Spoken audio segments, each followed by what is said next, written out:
But broadly speaking, right, we have right now probably like 10,000 infrastructure projects and like 50 apps, right, across the whole Web3. So that's a pretty like problematic state. And so I think it's really important to figure out like how do we start in invest in getting people investing into applications so they actually have a fighting chance to bring it to market to get usage. All right, on Coinage with us today, the co-founder of one of the hottest protocols, dare I say, in the entire Web3/crypto space, the co-founder of Near Protocol. Illia, thank you so much for popping on, man. Good to see you. Yeah, thanks for inviting. It's exciting to see kind of all the growth that you guys have been up to this year. Of course, we don't need to. We could start with the chart, just kind of looking at where things have gone. For those who maybe don't look at daily prices or whatever, that's just half the story. What we're really going to do today is get into, I think, more of the behind the scenes, because token prices change all the time. But I think what's really exciting are the use cases we're seeing and also the surge in active addresses. But before we get into all that, Illia, maybe we just start and back up with where the idea of Near Protocol came from, your background in AI, working at Google, and really what I think people might want to know, which is what makes Near different and why you started it. Sure, yeah. So my professional background is really in AI for about 10 years before kind of jumping the proverbial crypto rabbit hole. And I've kind of worked in a couple of places, but specifically with Google Research, I joined to work on natural language understanding because I really believe that, through natural language, we can teach and make progress on AI being able to reason, understand the world, and toward the progress in AGI. And the claim to fame at this point is the technology that powers ChatGPT, Midjourney, Gemini, Claude, etc. Pretty much most of modern deep learning is based on what's called transformers. And so I was on the team that wrote the original paper and built the original transformer. And so that's a background. I saw the opportunity with that technology to actually go and build an AI startup. So Near started as AI company, and we were teaching machines to code, which in 2017 sounded like a science fiction, right? Back then it was, still very early. Nowadays, people like, yeah, ChatGPT can write code. That's normal, right? Back then it was, pretty out there. But we kind of started working with my co-founder, Alex, and we had some interesting progress. But what we ended up doing is engaging a lot of computer science students around the world to do small tasks for us. For example, write comments for the code or write some code for a description. And the students were in China, they were in Eastern Europe, so kind of all over the world. And it was really painful to pay them. Some students didn't have bank accounts. PayPal didn't work with China. Wise didn't work with Ukraine, and everything was kind of broken. And so we started looking at blockchain as really this global payments network that you can just use across the world. Now, this was 2018. Even back then, the fees on Bitcoin and Ethereum were already pretty high, and so they were actually higher than what we paid people. So it would literally double our costs on the spot. And so as we were kind of learning about all of this, we started digging in. And so my co-founder, Alex, his background, he worked at and was engineer number one at a sharded database company called Single Store that's used by Fortune 500s. I'm coming from Google, also very familiar with distributed systems. Everything Google does is at scale. And so looking at blockchains back then was like, wait, but nothing can really scale. Everything is limited capacity to whatever one computer can process. And, even if you do some fancy tricks and kind of optimize stuff, you're still going to be bottlenecked by that. And so that's where Near Protocol started was, well, we want to solve the fundamental problem that we want a blockchain that can handle 1 billion users without increasing fees for everyone. We also, obviously, anybody who tried to use blockchain in 2018 it was extremely painful experience, right? And so we were trying to pay people, but like the first, in the user journey, which takes like 30 steps, you would need to actually buy some crypto if you wanted to work on a platform that pays you crypto, right? Which is also like a very broken experience. And finally, as a developer, it took me 8 hours to install like and set up everything for Ethereum back then. Yeah. And again, this was like new programming language that has a lot of idiosyncrasies, and so really our thesis was we want to build something that's truly scalable, that's easy to use, really easy to onboard, and it fundamentally easy to build on and kind of natural. You can write in JavaScript and Rust and like traditional languages. Yeah, it's interesting. I mean, I feel like there are two different things there, right? Obviously, the onboarding experience since 2018 hopefully has gotten a little bit easier, regardless of what chain you're using. But I think what we'll get into when it comes to real users and real people, there's a lot that aren't Web3 native, and so abstracting a lot of that away makes it easier for them. On the flip side, though, on the AI side, almost all of that probably doesn't matter because it is like talking to a computer. And in that sense, I suppose it's a lot different, and that's where the scaling gets into. So maybe I know we're going to get into the consumer applications with the projects that are building on Near, including Sweatcoin and some others that are more user focused. But I want to start with AI though, just because it's kind of where this idea came from. Because well, maybe it's actually pairing too here because there's a tweet from the co-founder of Sweat Economy talking about why he chose you guys over Solana, and just talking about some of that, Illia, when you're talking about scaling. Talk to me about kind of, I guess, to your point on, look, you might not need all of this right now for some of the applications, but for where this goes and where maybe AI agents take off, or maybe things that you would know better than I do, how do you see kind of what Near can do today scaling for the projects of tomorrow when it comes to AI? Yeah, I mean, exactly. I would say like maybe fundamentally, right, just for everyone to understand, if you look at any, any other layer one except I think um, Ton and Elrond, right? Every other layer one is really just runs on a single machine, and every node in the network needs to redo the same work, right? And so that machine has natural limits, right? It has only that much bandwidth, only that much, CPU it can process, only that much storage it can state. And in the layer two world or like Cosmos chains, etc., each individual chain, each individual layer two has all those limits as well. And so kind of we see that with base, for example, hitting the limit now.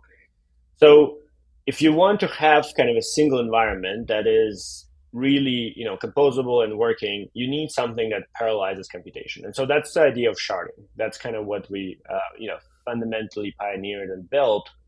And there's a lot of technical challenges how to do that. There's reasons why, other folks have attempted and kind of decided to approach it in a different way. But fundamentally, we have it now. And so the benefit is now when there is more usage coming. So Near actually had a pretty nice growth spur in March, April, where Hot, which is one of the kind of consumer experiences inside Telegram, launched and grew massively. Uh, we had a congestion on one of the shards, and so what happened, Near just added more shards, right? It split the shard that was congested, pretty much increasing capacity for the applications there. And in a way, you can think in traditional way, block size just keeps growing with the demand, right? As more users, Mm-hmm. as more applications coming, you just increase block size, but you don't need to increase the computer requirements for the validators. You just add more validators to the network. So that's kind of the fundamental piece, and that allows to actually grow. Be that more users, consumers joining through these applications, or AI agents kind of starting to interact and kind of register on the network. And so, kind of that's really the fundamental of what we've been building. And the challenge we faced kind of in the past few years was before you actually get a critical amount of users, it's not evident, right? Like we haven't Mm-hmm. seen these problems with most blockchains because they don't actually have that much usage, right? And so now this year, I think like a lot of more applications actually launched, and now we see a lot of layer ones and layer twos struggling because they kind of getting limited and transaction fees are growing. And so instead, Near kind of showcasing that you can continue maintaining low fees for everyone. Yeah, I we have a clip actually from what you said back at ETH Denver. It's where we met briefly, real quick, before I think you hopped up on stage. But you had mentioned kind of the use cases more on the real user side, maybe less AI. Just want to play a clip of kind of what you said about both Near, and then also I think a question on the other side about what it says about the space as we abstract some of this away. But take a listen to what you said. As Near, we've been doing this since mainnet, and we are proudly a home for top consumer applications. We have over 10 million monthly active users, most of whom don't know they're using blockchain.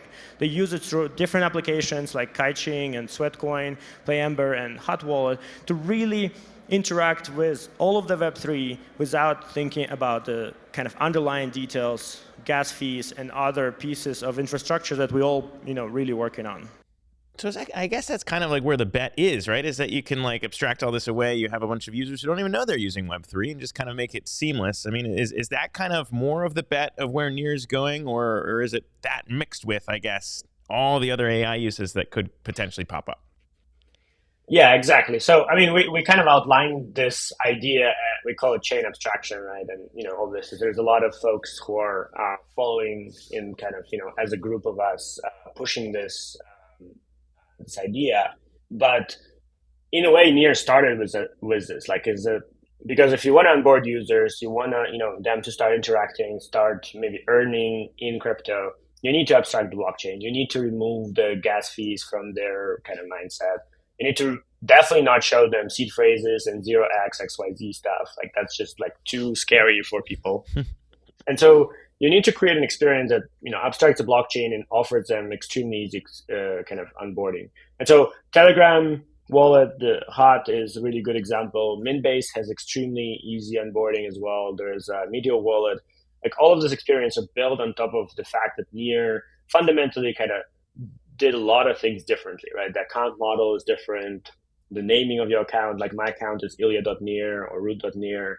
It's not, some hash of your public key. You can rotate keys, you can add devices, you can authorize your passkeys, your Face ID or fingerprint. So you have all of this kind of fundamental pieces already built on infrastructure level. And so you can create these experiences on board users who, just, Face ID into the app. And now they have a cryptography, which is on the phone that they can sign transactions with. And now we expanded this idea to not just Near, because Near obviously has quite a few applications, but it's still a smaller part of the broader Web3 ecosystem. And we always were kind of trying to play with everyone. We were one of the first to launch Bridge with Ethereum, for example. And so the chain abstraction, the way we describe it now, is not just abstracting Near blockchain, it abstracts all blockchains. And to enable that, we launched kind of the new technology called chain signatures, which allows, through a kind of a multi-party computation network, sign transactions for other blockchains. So you can use your Near account and you can sign a transaction on Base, on Solana, on Bitcoin, on, I don't know, Cosmos chain. And in a way, you as a user don't need to think about it. You don't need to know that you need Sol to pay transaction fees there, or you need to pay ETH on Base. Like, all of that is abstracted out. There's a kind of gas fee layers that do this. You just pay a transaction fee on Near, or somebody covers it for you, and you kind of interact with the app. And so one of the experiences actually Minbase already has, where you log in into Ethereum app with their Near wallet, and you transact with it. You sign with your Face ID or fingerprint, and it works, right? So like it's a And you Near can do that, wallet, and but you you can can do that use. now. Yeah, so Hot has it Because live one of right our one now. of our community members was asking. This is a shout out to Jeff, of course, we're a community-owned show. He was saying, how close are we from being able to control Bitcoin or Ethereum address with our Near account? And it sounds like maybe already. So Hot has it live right now. They just opened up kind of for 70,000 users. It's in like kind of limited beta right now for Hot. And then for more broader availability, we're targeting end of July. Got it. Okay, cool. Well, I mean, in general, I think when you have all that, and it's if it's just kind of opening up now and expected to accelerate, I suppose when I'm looking at the charts, and this is also kind of outdated data. I think you mentioned kind of the spike in March around active addresses, and looking at that, I mean, Ilya, that's a chart that probably makes you pretty happy as a co-founder of this, and really seeing the ecosystem start to explode. In that clip that we played, obviously there are a few other huge projects now building on Near as well. Um, when you talk about adoption in general, I mean, I guess is that kind of a lesson for other blockchains to learn when it comes to, abstract away all of that stuff, make things easier, and this is what you'll see. I mean, yes, but the thing is, like, we actually bringing that to them. We're actually taking all those users and going to be bringing them to all other blockchains. So in reality, we are already solving it for everybody else as well. So that's what That's I'm saying. Like now, with our experience, you'll be able to navigate, all of the Web3. Even if you launch your new layer 3 that nobody had heard of and runs on your laptop right now, you'll yeah. be able, the idea is that you'll be able to start transacting through Near accounts with it. What's I guess off of that question, what's kind of the thing that you look at when it comes to adoption then? Because if you're starting to scale and help kind of, create this seamless experience for everybody in Web3 using Near's tech, I do think it's interesting to kind of look at it through a VC's eyes, maybe, which is very different than a founder's eyes, I suppose. But there is this tweet that I keep going back to from Sonia Kim that really kind of lays out this chart that just looks at, fees on different chains, which I assume is kind of a proxy for users and activity on chain. And essentially just saying that, look, if people are using the chain, fees go up. Fees and tokens being burned beyond the additional supply that comes on through inflation rates equals generally token price should go up. And that's the case for these tokens kind of listed on the bottom. And Near, of course, is on here. As we said off the top of this, one of the better performers this year, doubling in price, but also, as I drop my phone here, doubling, more than doubling when it comes to fees and activity. So, I mean, how does Illia look at, I guess, some of the on-chain metrics and, I guess, what success looks like in the short term for Near? I mean, so obviously, like in general, we're looking at everything very long term, and like the vision Near has is even beyond the blockchain itself, right? It's about building this new user-owned internet.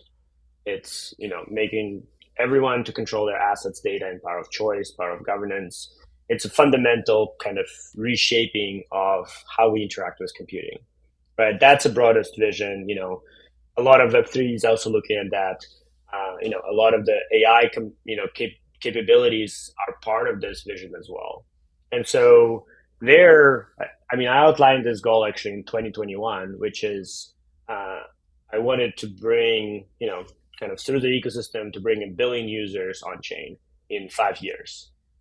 So we are, 3 years in since then, or a little bit less, and we're at 15 million monthly actives, right? So, but we did actually have a 10x growth every year um, of daily and monthly active users, which I think is extremely amazing. I mean, and so far we had the 2x growth since the beginning of the year.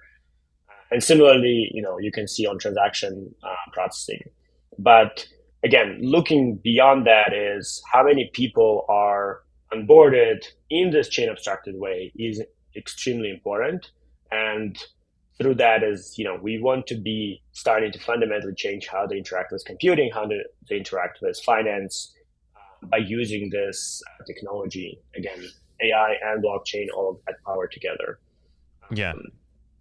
No, I was reading through your blog post, your recent blog post. User-owned AI is kind of like what you titled this blog post. User-owned AI is Near, which shout out. I like plays on words and titles all the time. And I enjoyed that one.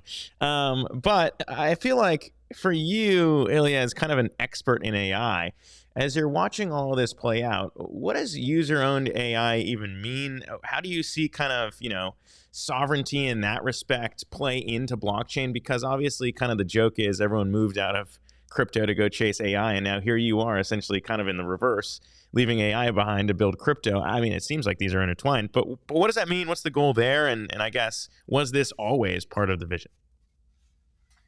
Yeah, so to extend, yes. As I said, we started as a AI company and kind of the pieces of the same vision, which was how do we reshape computing? How do we make every individual to be empowered to be controlling computing themselves, right? Not rely on software as a service, not rely on some other application like the monolithic applications that some big companies ship to them.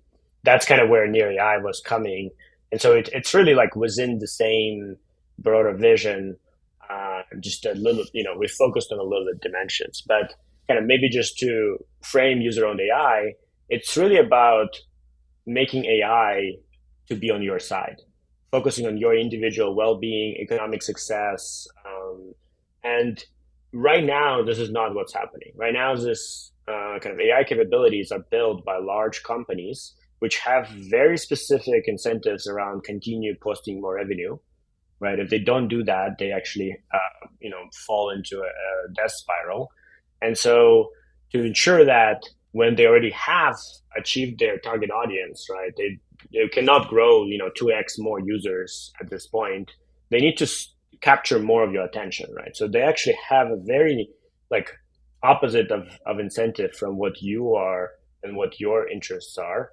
And it's more about like how to manipulate you to spend more time on this platform, be that transactional or kind of entertainment platform. And so user-owned AI is the opposite. It's in a way opposite to corporate-owned AI, and it requires to be open source. It requires a lot of the cryptographic primitives to actually power that.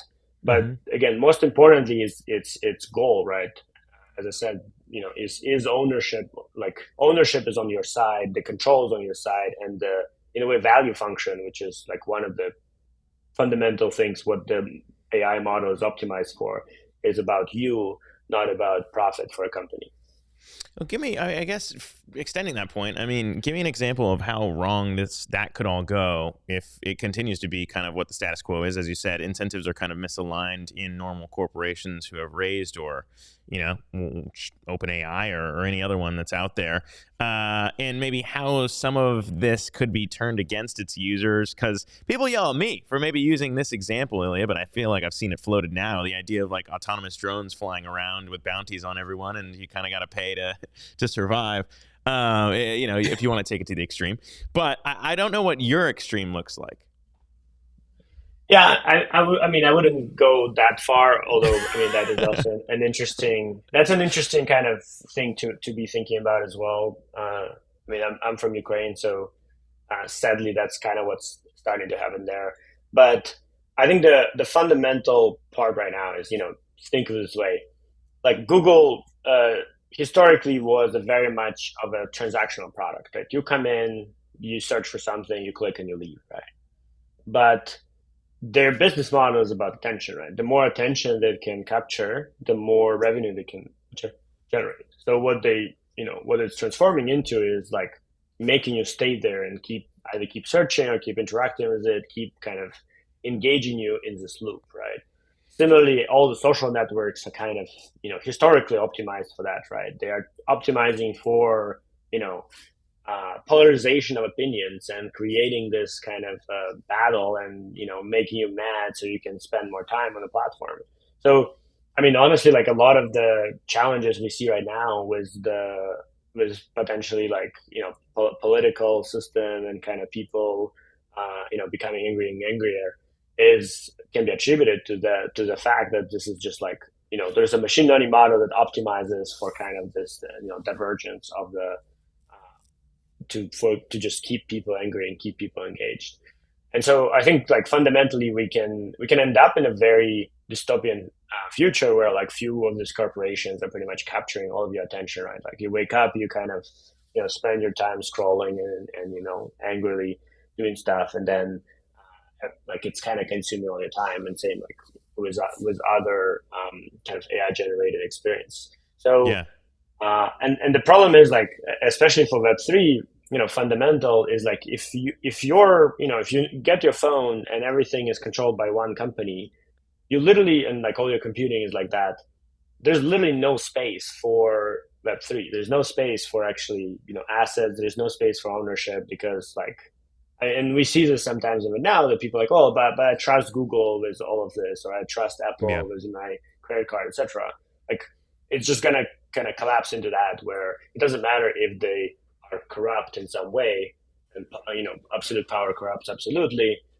Like people just kind of ends up in that state where there's no other alternative they can go to. Yeah, I guess I So wonder. I that's wonder what maybe to drive down even deeper. What's kind of the thing that you think might actually prevent that when it comes to Web3 too? Because I feel like you mentioned kind of this dystopian future of like incentives and people just doing things because A, there's one. Maybe you'll say because there's no choice, or B, because the incentives drive them to do so, whether it's the attention economy and that little hit of dopamine. We've covered a few different projects in the Web3 space where, that hasn't led to great outcomes either, whether it's, Sky Mavis and Axie Infinity and other things like that. It seems like the technology exists to maybe be used for good. Maybe AI is no different, but what specifically do you think is the best thing about Web3 that might prevent some of that dystopian future you just talked about? Yeah, I mean, so I think the fundamental piece of Web3 for me is actually not decentralization. Decentralization is a tool to achieve low to zero switching cost. And so switching like this kind of low switching cost, zero switching cost is probably the fundamental piece to give people power of choice. And it starts with validators actually. Like the validators switch, right? There is no like usually there's one single server and nobody can switch, nobody can participate except that server.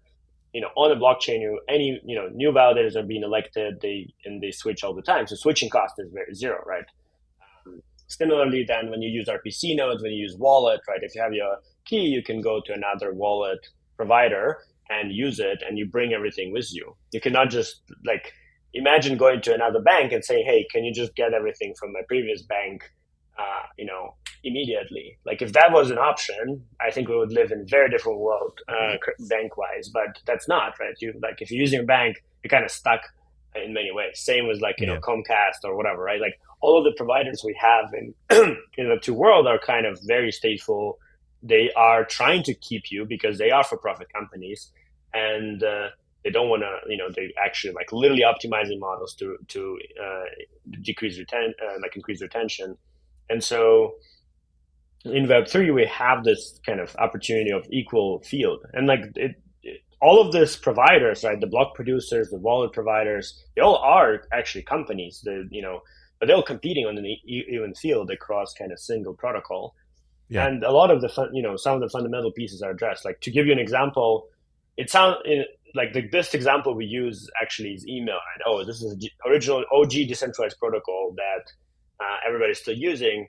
The reality is it's not decentralized anymore. Like Gmails and Outlooks, they're actually filtering out all the emails that are not coming from whitelists. That's why you cannot use anything except like SendGrid to send emails, is because there's so much civil attacks, there's so much spam that they end up just becoming this kind of closed system. And there's no way to join that system, even if I'm like willing to participate in with some monetary way, right, to stake, for example, to become part of this whitelist because it's maintained by the centralized parties. So that's kind of what we're trying to solve. Like we're trying to solve the fact that like there's massive centralization that's happening where like few companies are pretty much controlling everything, and they are not. There's no motivation for them to open up and kind of invite others.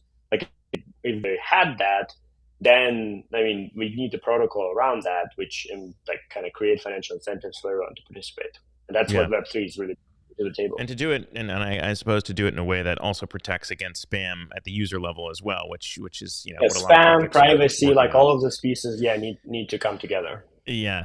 Let me ask you this too, just to kind of wrap up here, as we like to do with kind of more rapid fire questions and get into, I guess, more specifics and personal. Because I think you being into AI back then, that early on, what is that? That's almost we're almost closer to 10 years than anything. That's wild. That's a long time before it's now being discussed here in 2024. What would you say, I guess, is the biggest worry you have or the biggest fear around AI, given how much time you spent on it? Well, I mentioned, I think this kind of centralization where only like one or, few companies have kind of access and they pretty much gatekeeping it to everybody else. Like imagine, they're saying, oh, actually, this technology is too powerful. We don't want to give it, to other people. We're just going to use it ourselves. Right. Yeah. Like that's a very, like, again, to me, a dystopian future. And it also actually leads to a lot of security issues because like people say, oh, we cannot open source models because national security or whatever. And the reality is like, if we know anything, actually making sure everything is open source and available and inspectable is the best way to ensure we don't get into the trouble. Because whenever things are kept being opaque, not known, hidden, like controlled by small set of people, that's when Yeah. we get the most corrupt outcomes. And so to give you just again some examples, the reality is right now it could be that somebody has hacked into one of these companies and is able to access their models and using it, and they don't even know this, or they already injected some malicious training data, and this malicious training data gets triggered when you're using ChatGPT in a specific case, right? And there's no way to prove one way or another, right? Because nobody can inspect this. Hmm.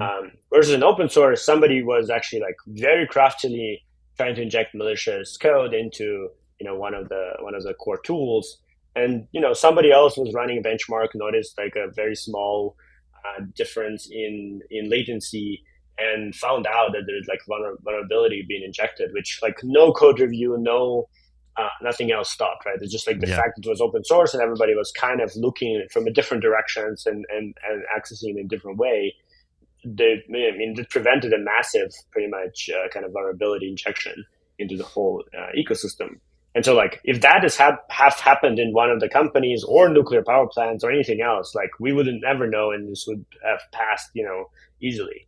And so, like, from this perspective, like, open source is the way, and also like making it, as we gradually moving forward with an advancing technology and research here, like everybody can actually see what is possible and then make sure they strengthen their systems against whatever the attack vector offers, right? Yeah, I mean, Versus I again, if would somebody, I would generally agree with almost all of that too. Just kind of given the fact that we've also created a community-owned media outlet here to cover crypto, where we have a bunch of members kind of throwing in different ideas and conflicting, and we arrive generally, I think, more in an objective middle road there around all this stuff. So I will accept that. I wonder too, advice for people who are maybe weighing a career in crypto versus AI. You've straddled both. You've done both. What would you say, looking back in the decision to kind of, I guess maybe it's not fair to say you left AI now to be in crypto, but you are doing both. What do you guys, what's the advice to someone weighing those two? I mean, I think it's again, all of this are technologies. Like I feel, yes, there's some details you need to know, etc. But at the end, I mean, we're building higher level tools at this point, and so you can pick and choose those technologies and build the use cases and kind of what you do. So unless you want to do like science and research on a low level, which I mean, if you do great, and like again, studying basics of computer science are required for both of this, and if you want to use this and build something, or kind of work with teams that are building into these ecosystems, it's more about like logical reasoning and really understanding, asking right questions, asking good questions, and learning everywhere you go how Hmm. to actually solve user problems, right? Because at the end, like we are, as I said, we are trying to make things user own, and so we need to figure out what are the core user challenges, and like sometimes not even things that people say, but that they will um, change their behavior if it's better for them. Yeah. Let me also ask you this, because as a founder in Web3, there are a lot of things I think I might list that annoy me about working in the space. But to you, what's the most annoying thing that you've come across? Could be a project, could be a specific piece. What's the most annoying thing to you, Ilya, about working in Web3? I think right now the just like the over indexing on infrastructure. Like obviously, I mean, we build infrastructure and we benefited from this, from kind of VC investment in this. But broadly speaking, right, we have right now probably like 10,000 infrastructure projects and like 50 apps, right, across the whole Web3. So that's a pretty like problematic state. And so I think it's really important to figure out like how do we start in invest in getting people investing into applications so they actually have a fighting chance to bring it to market to get usage. Because as I said, like I mean, right now, yes, we are the home for consumer applications, not because we have hundreds of them. It's because nobody else has any of them. That's a good point. And I listen, as someone who's trying to raise right now, and a bunch of VCs saying, well, why would we invest in a platform where a creator can create tokenized communities to co-own media outlets, that's backed by the co-founder of Netflix, by the way, when we could just create another L1 or do something else? It's kind of an uphill battle for anyone trying to build consumer apps right now. But lastly, I guess, Illia, to flip it on the other side, just to maybe end on a positive note, your favorite thing, I guess, and obviously no look backsies when it comes to shifting to building near, though I doubt you might have any regrets. Your favorite thing about building in Web3? I mean, a favorite, I think, is kind of the space is empty, right? In a way, like there's so much opportunity, everything is possible, and it brings all of this like sciences together, right? It's computer science, it's economy, it's political science, it's kind of coordination games, it's game theory, it's like all of the things coming together, right? And AI now too. Like it's the ultimate like kind of convergence of all of the human kind of I don't know societal development and Mm-hmm. opportunity to change how we interact with each other, how we interact with computing, how we interact with government. What are like it's questioning a lot of the fundamental pieces, right? That we traditionally rely on somebody else needs to do this for us and kind of maintain. So to me, like it's yeah one of the most exciting things because indeed it can you can have any field and Web3 works really well because Web3 is so like kind of fundamental to everything. Yeah, well, we generally kind of like wrapping up on big bold claims. Obviously, as I said off the top of this, Near has essentially seen its token price double in 2024. When you back up and look at the space, though, obviously it's been a good year for a lot of projects. Bitcoin ETFs, ETH ETFs potentially coming here in the US very soon. When you look ahead to the back half of 2024, what's one bold prediction that you would make for us to check in on the end of the year to say whether or not Ilya was right or wrong on that? Can't be a soft one. No softballs here. But could be about anything. Could be about Near, could be about the space in general. What's your bold prediction for 2024? I mean, I can tell you what I'm would be really excited is that we hit 100 million monthly actives. But Yeah. maybe that's just that's a very selfish in a way, but also I mean Yeah, you already threw that one out think there. like We already wrote that one down. We need a new one. yeah. What's a good prediction? I think we'll see one or two kind of traditionally Web2 AI or kind of related companies adopting Web3 for their kind of for doing something. So it's gonna go. I mean, I'm just to give you an example, like even just for go-to-market, like right now the go-to-market in Web2 is pretty limited. And Web3 has so much opportunity just because you have like so much more tooling and so much more eager users who are interested in trying things.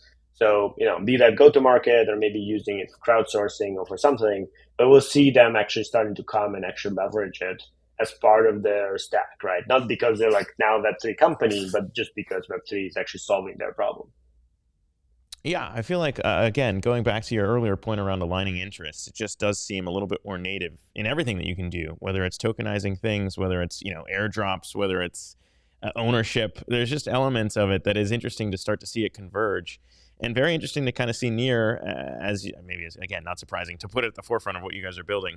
But Ilya, I can't thank you enough for coming on with us today to sit down and give us all these juicy alphas, I think. And we're going to check out the bold prediction as you put it down. We'll see. Only 6 months to go in the year. We'll see whether or not two of those big companies come out and at it. But Ilya, thank you so much. The co-founder of Near Protocol. Thanks for coming on Coinage, man. I appreciate it. Thank you for having me.